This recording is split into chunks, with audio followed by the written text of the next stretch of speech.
Que la paz y el amor de nuestro Señor Jesucristo pueda tener cabida en el corazón de cada uno de ustedes, es mi deseo en esta mañana. Amén. Amén. Pueden tomar asiento. Gracias al hermano por este recibimiento. Siempre para mí es un gozo poder venir y compartir la palabra de nuestro Señor en esta congregación, que yo la tomo como mía, como congregación madre, si bien hace tiempo ya que me congrego en la ciudad de Resistencia. Hace un tiempo atrás, el año pasado, comenzamos con el hermano Eliezer a tratar más profundamente, a predicar un poco más acerca de lo que fue el sacrificio, de lo que es, de lo que representa el sacrificio de nuestro Señor Jesucristo.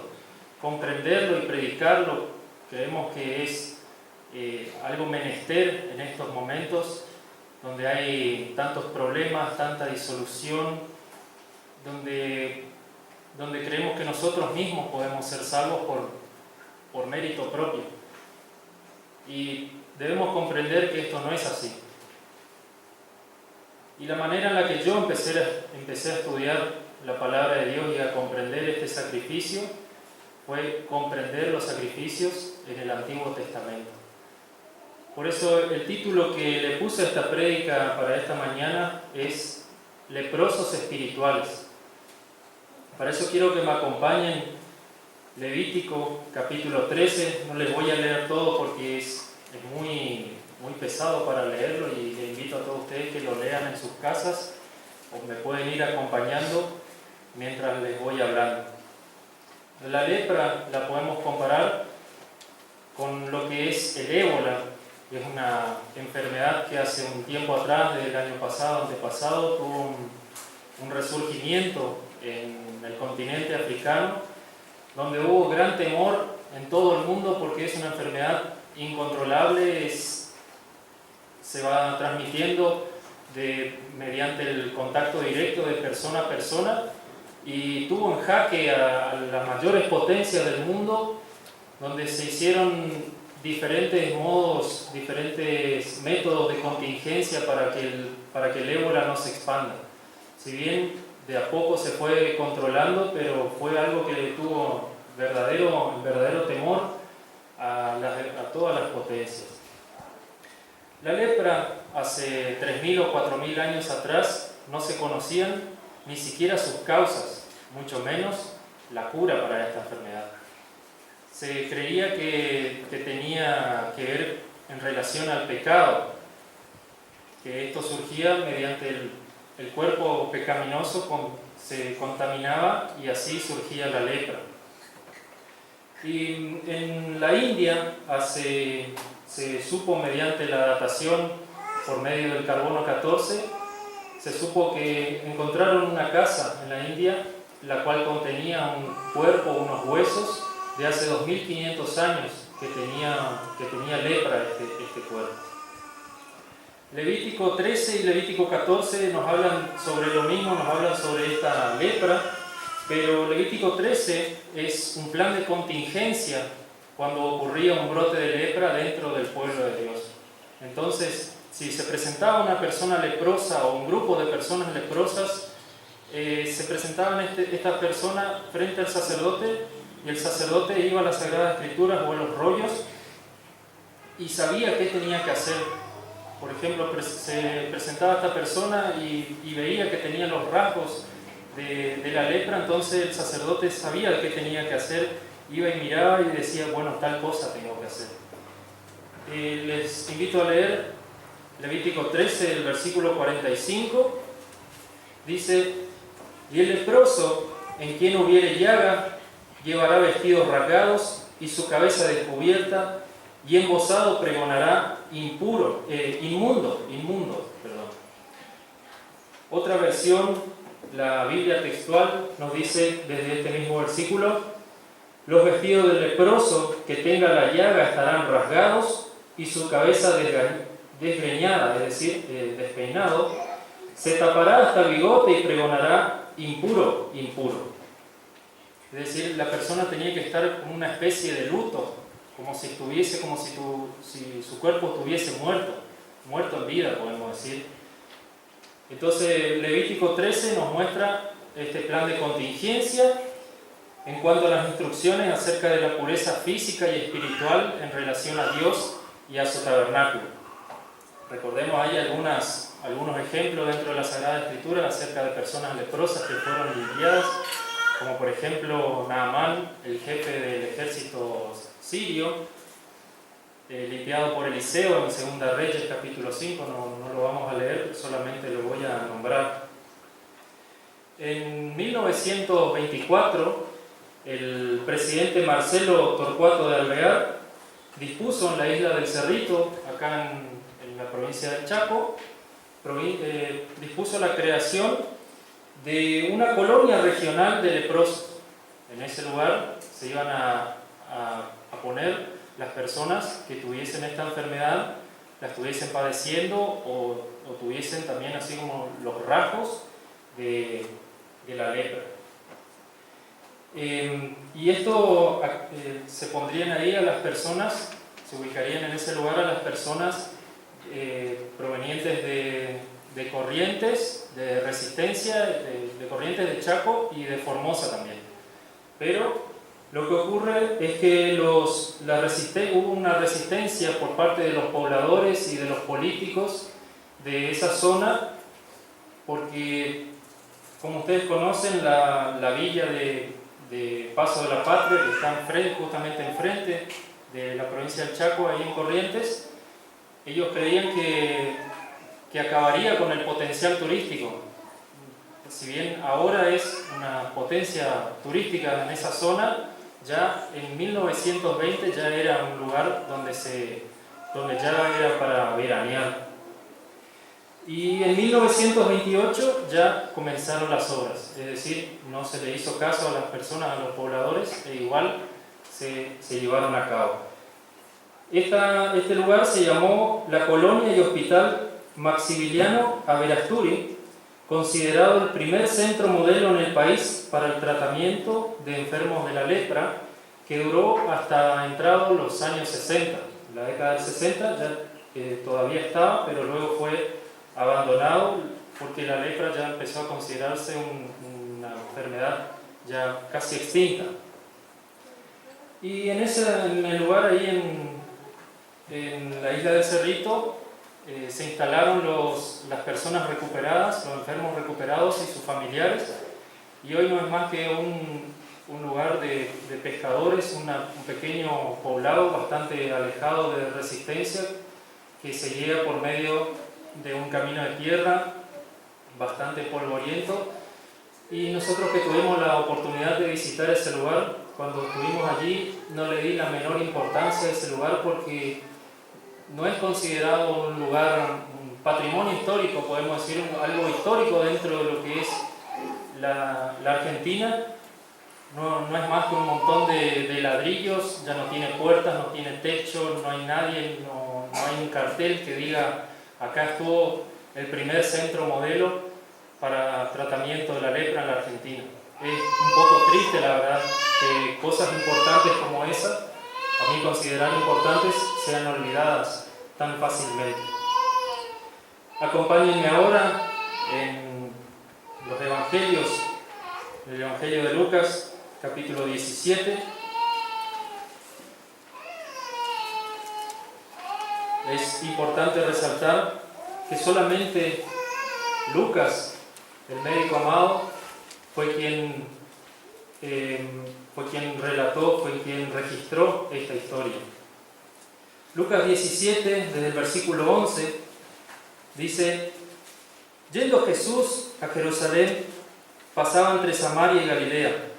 En este camino que hacía nuestro Señor Jesús, si después ustedes quieren buscar en los mapas que están en sus Biblias, Él pasaba en este poblado, no dice exactamente cuál, sino que dice entre Samaria y Galilea. Él bajaba, luego pasaría por Jericó y luego llegaría a Jerusalén, donde ya tendría su pasión, su muerte, su crucifixión. Dice el versículo 12: y al entrar en una aldea, le salieron al encuentro 10 hombres leprosos, los cuales se pararon de lejos y alzaron la voz diciendo: Jesús, Maestro, ten misericordia de nosotros. Ellos tal vez conocían por los dichos a Jesús, sabían quién era ese Hijo de Dios, esa persona importante que pasaba por su poblado, el cual ni siquiera dice su nombre, sino que dice que pasaba por una pequeña aldea y estaba ese grupo de leprosos. Que lo vieron y dijeron: Jesús, Maestro, aquí estoy yo, ten misericordia de mí, Hijo de Dios. Versículo 14. Cuando él los vio, les dijo: id, mostraos a los sacerdotes. Y aconteció que mientras iban, fueron limpiados. Entonces uno de ellos, viendo que había sido sanado, volvió, glorificando a Dios a gran voz, y se postró en tierra a sus pies, dándole gracias, y este era samaritano. Tengan en cuenta este era samaritano. Respondiendo Jesús dijo: ¿no son 10 los que fueron limpiados? ¿Y los 9 dónde están? No hubo quien volviese y diese gloria a Dios, sino este extranjero. Y le dijo: levántate, vete, tu fe te ha salvado. Las personas que fueron limpiadas fueron a presentarse delante del sacerdote, como les dije en Levítico 13, estos personajes debían presentarse ante el sacerdote para que él mismo los declarase limpios. Y solamente el samaritano, quien no creía, quien no tenía la misma religión que ellos, quien no creía en el Dios vivo, fue quien volvió y le dio gracias a Jesús. Él no tenía sacerdote a quien presentarse, por eso fue. No sabemos si los otros, si dentro de ese grupo eran todos judíos o había otros samaritanos, pero solamente este fue quien volvió y le dio las gracias a nuestro Señor Jesús. Podemos compararlo también cuando una persona peca y eso hace que sea más llevadero. Este grupo de leprosos, como considerados pecadores, considerados como muertos en vida, ellos estaban juntos haciéndose, porque no podían trabajar, no podían estar en comunión con las demás personas. Ellos tenían que estar fuera del campamento, fuera de la ciudad, y ellos estaban juntos como tratando de hacer más llevadero su malestar, su mal pasar. Entonces podemos compararlo cuando, por ejemplo, si mi familia no estuviese bien dentro de la iglesia, si yo estuviese separado, entonces me voy y me junto con la gente del mundo, y entonces ellos yo les pido consuelo, les pido que me comprendan, y eso hace que la gente del mundo, porque es normal dentro del mundo que las personas se separen, que si ella te dejó por algo, vos tendrás tus razones también, pero nosotros dentro de la iglesia consideramos que el separarse no está bien. Entonces, si yo tengo un hermano que me aconseja para bien, pero no está dentro de lo que dice las Sagradas Escrituras, tenemos que despojarnos de esas cosas. Porque si sabemos que otro hermano dentro de la iglesia viene y me quiere aconsejar, yo voy a tratar de apartarme de él, porque no quiero saber las cosas que dice dentro de las Sagradas Escrituras. Y este samaritano que Jesús le dijo: vete, tu fe te ha salvado, obtuvo no solamente limpieza física, sino también limpieza espiritual. Y una vez limpiada la persona de la lepra, debía presentarse ante el sacerdote, como les dije. Si me quieren acompañar con la vista en el Levítico 14, tampoco les voy a leer todo porque es un poco pesado, pero les insto a ustedes, porque es muy interesante para comprender, les insto a ustedes que lo sigan con la vista o lo lean en sus casas.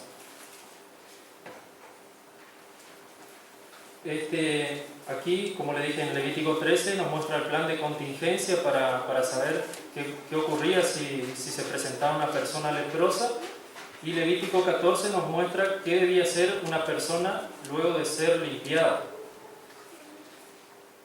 El versículo 4 nos dice que el sacerdote mandaría que se tomasen 2 avecillas vivas, limpias, junto con madera de cedro. La madera de cedro, sabrán ustedes que es símbolo de la incorruptibilidad, de las cosas que permanecen, pues sabemos que la madera del cedro, la mayoría de ustedes todos tienen conocimiento que permanece indemne al pasar el tiempo. Y más, como eran famosos los cedros del Líbano. Madera de cedro, grana, que también encontramos en las Sagradas Escrituras, la púrpura o carmesí, que era del color rojo, y este simbolizaba la sangre. El hilo o tela de este color debía utilizarse. E hisopo también, que era una planta o un arbusto en el cual se utilizaba para rociar la sangre en los diferentes ritos de purificación. El verso 5 dice que el sacerdote debía tomar una de las avecillas y debía degollarla y derramar la sangre del ave en un recipiente con agua corriente. Es decir, no tenía que ser un agua de charco, un agua estancada, un agua de pozo, sino un agua de un arroyo, de un río, agua que fluyera. Así como lo hacemos nosotros en los bautismos, que no tiene que ser agua, como hay algunas otras religiones que utilizan en un bautisterio, que es agua estancada que está allí, porque el pecado simboliza que el pecado debe irse, debe abandonar el lugar. Versículo 5, como les dije, en otras versiones, aquí nos dice aguas corrientes, y en otras versiones nos dice aguas vivas, que significa que tiene la idea de la purificación, idea de vida y de purificación. Esto debía hacerse con un ave. La otra ave debía ser mojada con el agua, con la sangre, con la madera de cedro y con el hilo de grana, y esto debía como mezclarse todo, y con el hisopo debía rociarse a la persona ser limpiada, debía ser rociado 7 veces con el hisopo. Y esta ave viva debía ser soltada en el campo como símbolo de que el pecado abandonaba el lugar y se iba. Y esto me hizo pensar también, recordarán ustedes, qué ocurrió cuando el costado de Jesús fue traspasado. ¿Qué salió? Agua con sangre. Ahí es donde podemos entender las preciosas enseñanzas que se mezclan entre el Antiguo Testamento y el Nuevo Testamento. Luego la persona limpiada debía afeitarse el cabello, todo el cabello debía ser rasurado y bañarse y estar fuera de su casa, debía morar 7 días. Luego de eso, es un poco tedioso, ya lo sé, pero es importante resaltar que debía afeitarse todo el cuerpo, el cabello de la cabeza, las cejas, los brazos, totalmente debía ser, porque como dice en Levítico 13, si el sacerdote veía que un cabello estaba siendo contaminado por la lepra, significa que ese cabello podía tener aún algo de la lepra. Entonces así, esto era un rito higiénico para poder volver, todo esto debía hacerse como rito higiénico para poder volver a la vida en sociedad. Luego viene, desde el versículo 10 en adelante, para volver a la vida religiosa, la persona debía presentarse ante el sacerdote con 2 corderos y una oveja, 3 décimos de flor de harina, es decir, unos 11 litros, y un lote de aceite, que es poco más de medio litro. Uno de los corderos, recordemos que hay 2, uno de los corderos era sacrificado porque era sacrificado por la culpa. Como le dije anteriormente, se creía que la lepra provenía por pecados ocultos, entonces era sacrificado este cordero. Entonces el sacerdote con la sangre mojaba el lóbulo de la persona, de este lado, el lóbulo derecho de la persona, porque representa que con esa sangre él debía oír la palabra de Dios, el dedo derecho, porque debía guardar las palabras de Dios, debía cumplirla, y el dedo gordo, podemos decir, derecho también, para que no se aparte de sus caminos. Y esto me hizo acordar también que cuando el sacerdote cuando fue hecho sacerdote, cuando era consagrado sacerdote, también debía hacerse de esta manera. Entonces, seguramente cuando el sacerdote leía lo que él tenía que hacer, encontraba este paralelo en conjunto a cuando él era consagrado.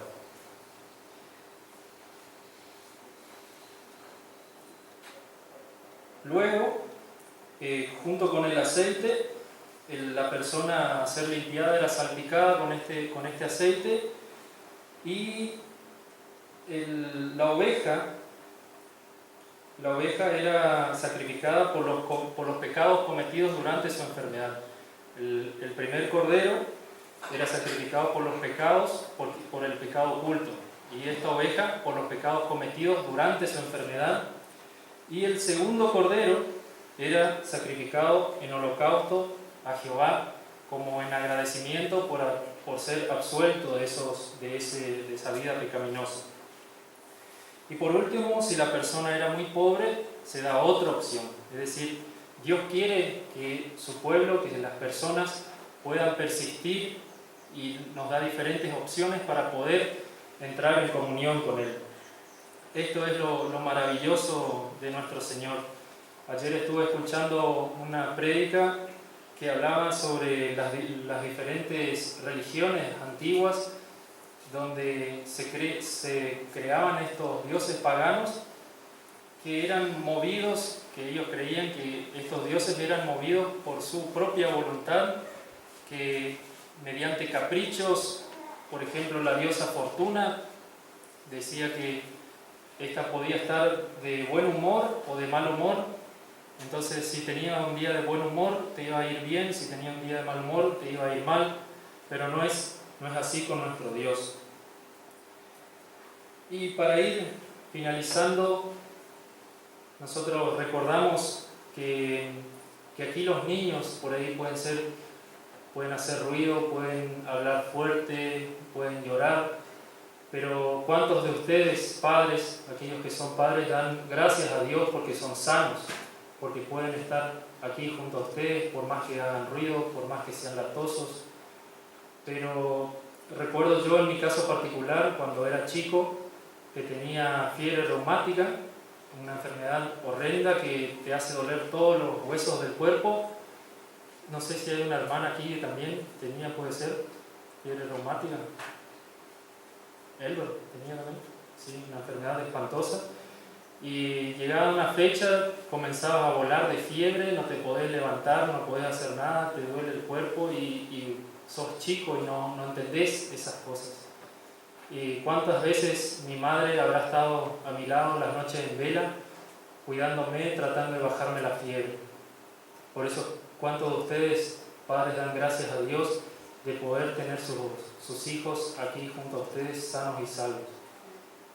Y recuerdo un hermano también, luego de que le fui a visitar un tiempo después de que su esposa había tenido el bebé, él me dijo: cuando ella estaba embarazada, yo le pedí a Dios que él sea sano. Yo voy a vivir abajo de un puente, no voy a tener trabajo, no voy a tener qué comer, pero yo quiero que él sea sano. Y no solamente la salud tenemos que pedir por nuestros hijos, sino también permanecer dentro de lo que dice las Sagradas Escrituras. Yo, la verdad, estoy orgulloso de ese hermano que dijo estas palabras, pero podríamos añadirle que no se aparten nuestros hijos ni a diestra ni a siniestra de la palabra de nuestro Dios. Lo que quiero decirles con esta pequeña prédica es que examinemos nuestras vidas, limpiemos todo lo que tenemos adentro, nuestros males, y presentémonos a nuestro Dios puros y santos y sin mancha. Por último, les quiero leer la Epístola a los Hebreos, el capítulo 10, versículos que había leído cuando nuestro hermano Francisco estuvo allá en Resistencia. Capítulo 10, el verso 1. Porque la ley, teniendo la sombra de los bienes venideros, no la imagen misma de las cosas, nunca puede, por los mismos sacrificios que se ofrecen continuamente cada año, hacer perfectos a los que se acercan.